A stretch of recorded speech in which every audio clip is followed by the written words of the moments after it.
Hi traders, you're welcome back to this video, and I especially welcome you back to the Forex Geek channel. Okay, now in this video we're just going to be tackling one of the most important skills every Forex trader needs to master. Okay, and that is how to draw supply and demand zones the right way. Okay, now these zones are the foundation of technical analysis and can give you a massive edge in identifying key areas where the market is likely to react. All right, so if you are tired of drawing messy or ineffective zones that don't work, do not worry. Okay, by the end of this video you will know exactly how to identify, draw, and use supply and demand zones correctly, right?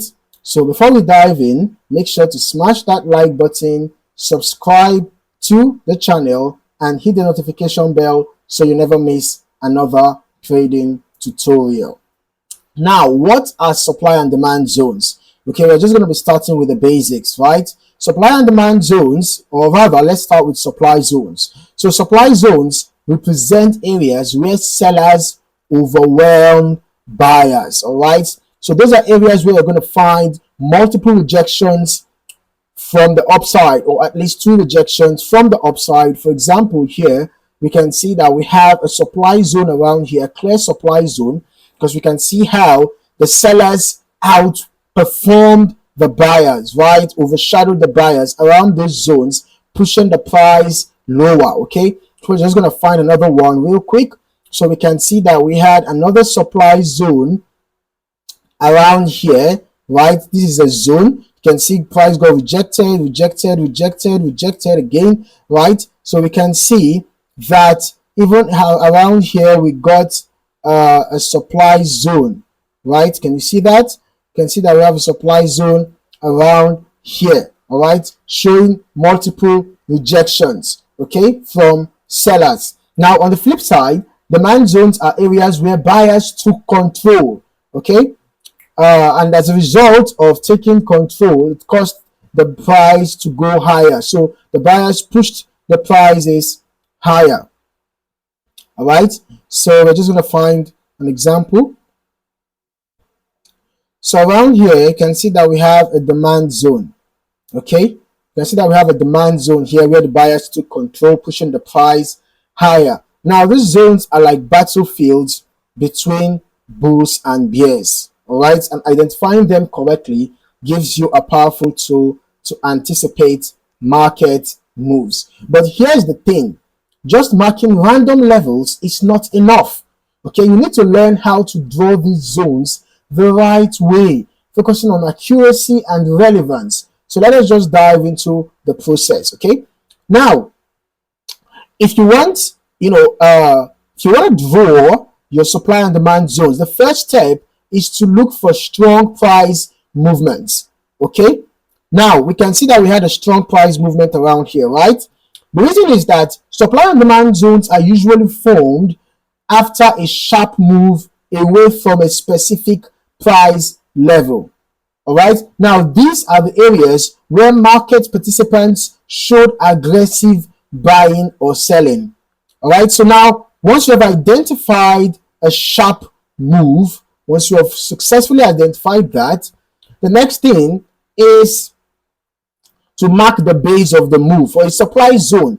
This is the last consolidation.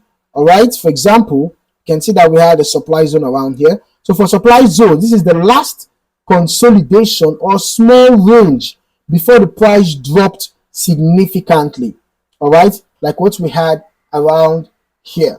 Okay, then for a demand zone, it is the last consolidation. All right, for example, what we have here, right? For demand zone, it is the last consolidation before the price rallied, right? Meaning before the price went up. Okay, so we can see that we have a demand zone here. We also have a demand zone around here, right? You can see just before the price went up, you can see we had a consolidation around here, okay, before we had a significant upward move. Now you can just use rectangles like what I'm doing to mark these areas on your chart. This visually helps you keep track of where the price is likely to react. Now the third step is to refine the zone. Okay, make your zones as accurate as possible. Include the candlestick wicks and the body of the candles in the consolidation area. Okay, this ensures you are covering the full extent of where orders were likely placed. Okay, so in the zone, the entire wick of the candles and the body of the candle, right, should be within the zone. All right, for example, you can see that the lowest points of these rejections were within this zone. All right, so for this I should have also extended it.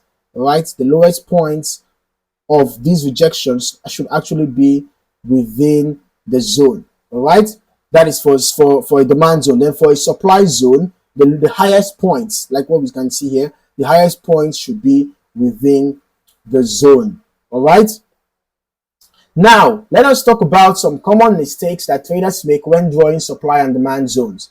First, do not mark every single move as a zone. All right, not all price movements are significant enough to be considered a true supply or demand zone. Focus on areas with clear, sharp movements away from the base. All right. Secondly, avoid zones that have already been tested multiple times. The more times price revisits a zone, the weaker it becomes. All right. So that is because orders in that area get filled. All right, orders in that area get filled. So finally, do not use zones in isolation. Combine them with other tools like trend lines. It's important to also make use of your trend lines, right? Because trend lines are going to give you trend direction, principal breakout points. For example, you can see this was giving us this was initially in a buy trend, even though that this was an ascending triangle that we had here, but the trend line also indicated when we had a breakout, right? And you can see when we had the breakout to the downside, you can see that we had significant sell activity all the way down to this point, right? All the way down to this support zone. Okay, so it's important to pay attention to your trend lines, to your candlestick patterns as well, to key support and resistance zones. All right, and you can also add other indicators of your choice. Okay, technical indicators. Now that you know how to draw these zones, when should you use them? Okay, now supply and demand zones are excellent for planning trades in any market condition, whether you are trading a trending market or a ranging market. Now in a trending market, right, in a trending market, for example, let's just let's work with this as we're having lower highs and lower lows, right? So in a trending market, these zones can help you identify pullbacks levels for entries. For example, we can see that we had a supply zone around here. We can see that we also had a demand zone around here. You can see the consolidation and then the upward move, see the consolidation and the downward move. So this gives you these zones, right, in the trading market. They give you areas to watch out for pullbacks, right? So for example, now as we have identified this zone, you can see if I'm going to extend this triangle, this rectangle, you will notice that around this point, now when the price pulled back to this point, because this zone was an important zone, you can see that we would have predicted a reversal, rather a continuation in the direction of the trend. Okay, so you get the point now. So those zones give us areas of pullbacks, right? Pullback levels where reversals could possibly happen, where pullbacks could possibly end. Okay. Now in a ranging market, let's just quickly look for a ranging market. All right. In a ranging market, they are great for spotting reversal points. Okay. When you're in a ranging market, okay, this one is quite very scattered range. Yeah, it's quite a scattered range, but let's just work with that. I'm just gonna place the my zone around here, and we would have one around here. So if you are in a ranging market, for example, this is also going to give you areas of reversals. For example, when the price gets here, you will know that it's likely going to sell. When it enters here, you know it's likely going to buy. When it enters here, sell, here buy, here sell, here buy, and all of that, right? Now, the key is to remain patient and wait for price to return to your zones. Okay, then you look for confirmation signals like candlestick patterns or momentum shifts before entering a trade. All right, so to recap, supply and demand zones are critical areas where the market is likely to react. Okay, now by focusing on strong price movements, marking the base of these moves, right, and refining your zones for accuracy, you can significantly improve your trading decisions. Now remember to avoid overmarking your charts and always combine zones with other tools for the best results.